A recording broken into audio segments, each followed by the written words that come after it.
आज जो बातें बताने वाला हूं वो भले ही तुम्हें बोरिंग लगे और भले ही मैं 15 मिनट फालतू बोल जाऊं तुमसे, लेकिन सच्ची ही बात बताऊंगा। तो जिस भाई में थोड़ा सा संयम है देखने का कि हाँ रुक कर पूरी वीडियो देख सकते हैं, तो वो जरूर देखे। और जिस भाई को अभी भी बोर फील हो रहा है वो अपने जा सकते हैं। अब बात कहाँ आती है मैं उसे बताता हूँ। आपने देखा होगा पिछली वीडियो में होश के बारे में। अब व्यूज देख लो आप लोग, आपको देखो ये स्क्रीन पर दिखाई दे रहा होगा। इसमें व्यूज देख लो और इसमें व्यूज देख लो और अब इसमें व्यूज देख लो। ये फर्क आप समझ रहे हो? आप लोग बस ये चाहते हैं कि मुक्ति की तरफ नहीं, आप बस वो वीडियो चाहते हैं जो आपके कानों को अच्छी लगे, जो आपकी नजरों को अच्छी लगे। बस आप चाहते हैं कि बस मैं किसी न किसी तरीके से बस आपको बार बार यही बताता रहूं कि वीरनाथ से बहुत नुकसान है। वीरनाथ से तुम्हारा दिन भर उदासपना बना रहता है। वीरनाथ से तुम्हारी जिंदगी खराब हो जाती है। वीरनाथ से किसी काम में मन नहीं लगता। वीरनाथ से तुम्हें चक्कर आते हैं। वीरनाथ से शरीर कमजोर होता है। वीरनाथ से तुम्हारे चेहरे की चमक उड़ती है। बस बार बार तुम्हें यही दुख याद दिलवाता रहूं कि वीरनाथ वीरनाथ वीरनाथ से ही तुम्हारी जिंदगी तबाह होती है बस। और तुम्हें चाहिए भी यही। तुम्हें चाहिए ऐसे टाइटल, 30 दिन में टंकी फुल 1 महीने में वीर्य की टंकी फटकर बाहर आ जाएगी। तुम्हें ऐसे थंबनेल चाहिए, तुम्हें ऐसी वीडियो चाहिए, तुम्हें ऐसी वीडियो चाहिए कि इस चूरन को खाओ, दिमाग का सारा वीर्य वापस लाओ ऐसी चीज चाहिए। और बाकी यूट्यूबर अपने बढ़िया हैं, बस एक मैं ही बेवकूफियां कर रहा हूं। मैं अच्छा खासा पैसा कमा रहा था इस चैनल से, लेकिन मुझे मुक्ति की पता चली और मैं भी पोपट लाल तुम्हें बताना शुरू कर दिया। सोच रहा था आप लोग सुनकर बहुत एक्साइटेड हो गए कि आखिर मुक्ति का रहस्य मिल चुका, लेकिन नतीजा मुझे दिख रहा है क्या हो रहा है। मुझे लग रहा था कि मेरे भाई मुक्ति की तरफ अग्रसर होंगे, लेकिन हो क्या रहा है वो आप देख रहे हो। ये जो तुम्हें स्क्रीन पर आज दिख रहा है ना, इसे पॉप फिल्टर बोलते हैं। ये 220 रुपए का 220 रुपए का मैंने खरीदा। अब ये मैं क्यों बता रहा हूँ भी ध्यान से समझना, लास्ट तक अगर रुक पाओ तो ठीक है वरना जा सकते हो। तो ये मैंने 220 रुपए का खरीदा और इसे खरीदने के लिए मैंने 1 महीना लगाया, 5-5 रुपए करके 1 महीना खरीदने को लगाया। आज की बात नहीं है, बहुत टाइम पुराने की बात है। 1 महीना इसे खरीदने को लगाया क्योंकि 220 रुपए करना मेरे लिए बहुत बड़ी बात थी। और अभी ये जो स्क्रीन पर दिख रहा है ये कोई प्रोडक्ट नहीं है, ये खुद मैंने बनाया है।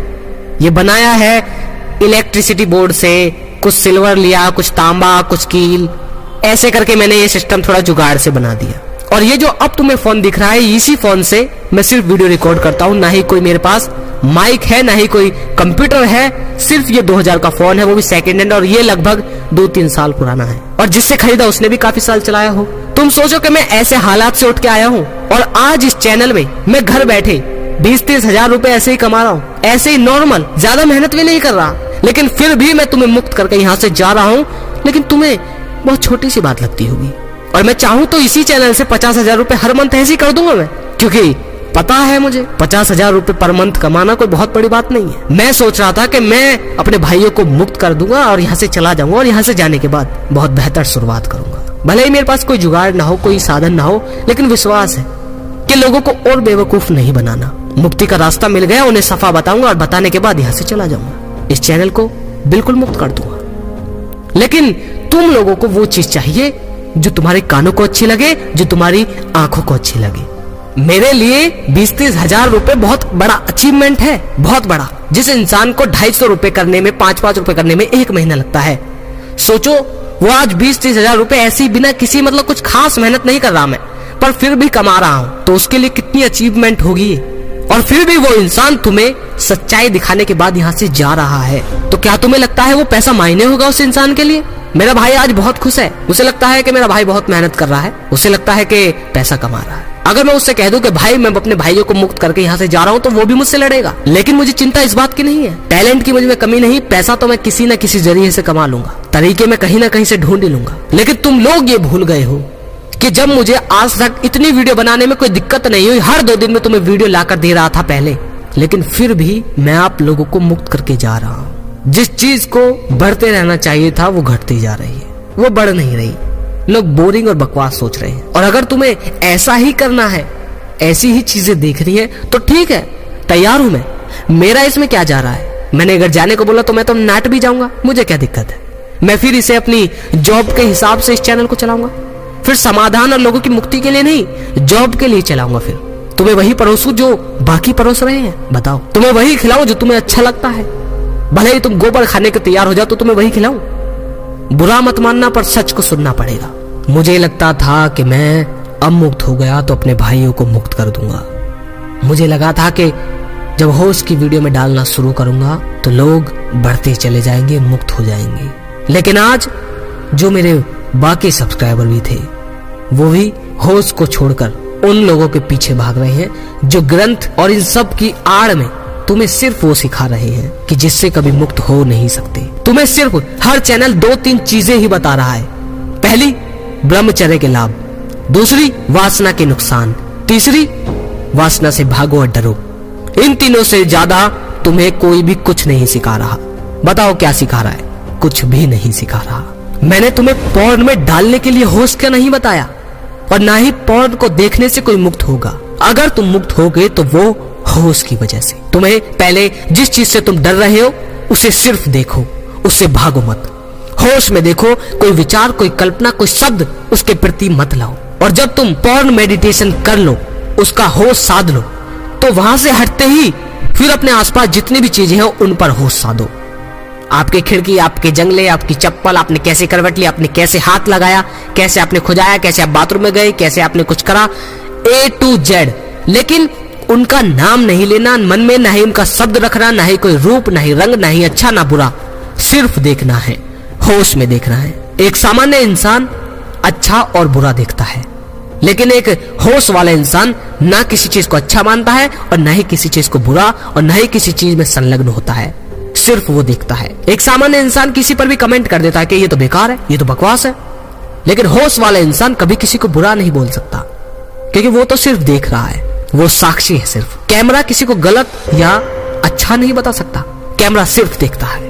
अच्छा या गलत तुम्हारे भाव बताते हैं। तुम आंखों से नहीं देखते, तुम भाव से देखते हो। तुम देखते ही उस पर भाव पैदा कर देते हो कि ये अच्छा, ये बुरा, ये मुझे खींच रहा है, ये मुझे नहीं खींच रहा। पॉर्न को देखने के बाद तुम्हें बाकी चीजें अपनी पूरी जीवन भर में होश रखना होगा, और होश का मतलब है कि तुम जागे हुए हो।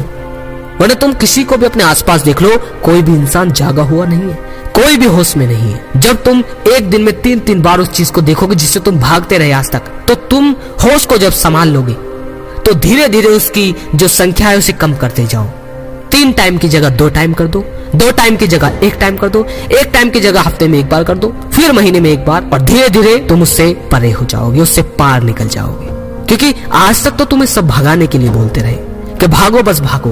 भले वो साफ साफ ना बोलते हैं, पर शास्त्रों का नाम लेकर बोलते हैं कि ये विष है, ये जहर है, ये वो है, ये वो है। लेकिन तुम बताओ, कंट्रोल के सिवा तुम्हें आज तक इससे कुछ मिला? ऐसा नहीं है कि मुझे नहीं पता, ये सब मैंने भी किया है।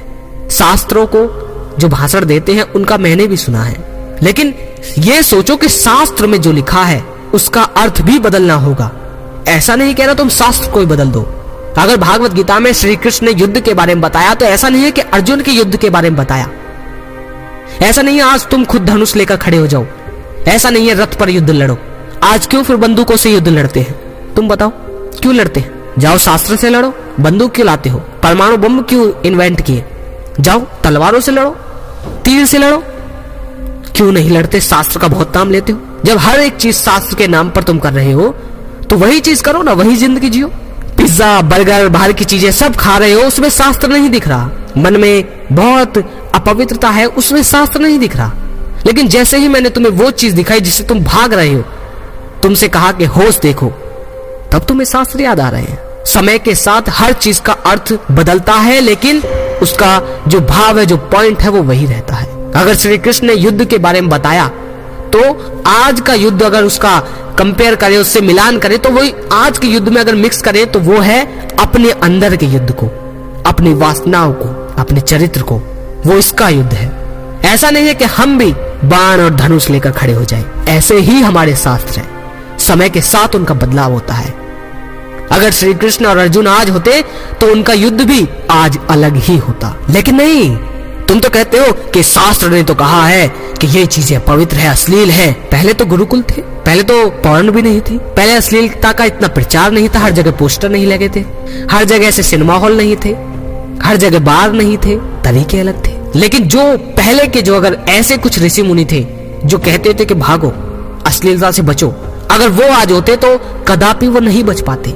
लेकिन अगर बुद्ध आज होते तो वो यही कहते कि देख लो जो चाहे, लेकिन जिंदा और होश में देखना। और बुद्ध ने ये बात बहुत पहले कह चुके थे, कबीर ने ये बात बहुत पहले कह चुके थे। लेकिन तुम्हें ये समझ नहीं आता, तुम्हें तो बस रट लगानी है कि शास्त्र शास्त्र शास्त्र। यही मुसलमानों की बात है। मुसलमान अपने जो ग्रंथ हैं उनको जो का त्यों ही दिखाना चाहते हैं, वो 1% भी उसे बदलना नहीं चाहते। अब मैं कोई विरोध नहीं कर रहा, मैं बताना चाह रहा हूं। पहले बलि चलती थी हमारे उसमें भी, लेकिन जैसे जैसे बदलाव हुए, जैसे जैसे मनुष्य आगे बढ़ता गया, जैसे जैसे मनुष्य की उन्नति हुई, जीव की, हमारे यहाँ भी जीव की हत्या कम होती गई। मांस खाने की नहीं बोल रहा, जो पूजा पाठ में इस्तेमाल होती है उसकी, हालांकि हो रही है बहुत तादाद में, लेकिन पहले से बहुत कम। अब मुर्गा तो कट रही है, ये सब कुछ हो रहा है, मैं सिर्फ उसकी नहीं, मैं सिर्फ पूजा पाठ किया हूँ। लेकिन मुस्लिम जाति में ये चीज जो कि त्यों आज भी चलती आ रही है, क्योंकि वो बदलना नहीं चाहते। वो सोचते हैं कि जिस इंसान ने वो चीजें लिखी, उसने जिस टाइम लिखी, वो आज भी उसी टाइम इस्तेमाल होंगी। अब हो सकता है तुम कमेंट में कहो कि सर हमारे शास्त्र कभी गलत नहीं होते, तो मैं गलत नहीं बोल रहा। हमारे शास्त्र बहुत महान है, उन्होंने वो चीजें आविष्कार कर दी जो आज तक साइंटिस्ट नहीं कर पाए, ये बात सत्य है। लेकिन उदाहरण के लिए अगर बताओ, जैसे चाणक्य है, चाणक्य ने अपनी बहुत सारी बातें ऐसी कही है जो अजीब है, लेकिन वो उस टाइम सही थी, क्योंकि उस टाइम की परिस्थिति, समय और इंसान और वातावरण अलग था। अगर तुम रेगिस्तान में चले जाओ और वहां लोग तुम्हें चाय दे गरम गरम, तो तुम दिमाग से उबल जाओगे, तुम्हें गुस्सा आ जाएगा। और अगर तुम कश्मीर में जाकर तुम्हें लोग आइसक्रीम खिलाने लग जाए, तो तुम वहां क्रोधित हो जाओगे। परिस्थिति और समय के साथ चीजें बदलाव करनी पड़ती हैं। बदलाव नहीं करोगे तो वहीं फंसे रह जाओगे। मैं ये नहीं कह रहा शास्त्र को बदल दो, धर्म को बदल दो, या मैं धर्म से ऊंचा हूं, नहीं, बस उसके मतलब को समझो। अगर श्री कृष्ण ने युद्ध के बारे में बताया, तो ये नहीं है कि तुम धनुष बाण लेकर खड़े हो जाओ। इसका मतलब ये है कि तुम अपने अंदर के युद्ध से लड़ो, तुम अपने अंदर के काम, अपने वासना से विजय प्राप्त करो।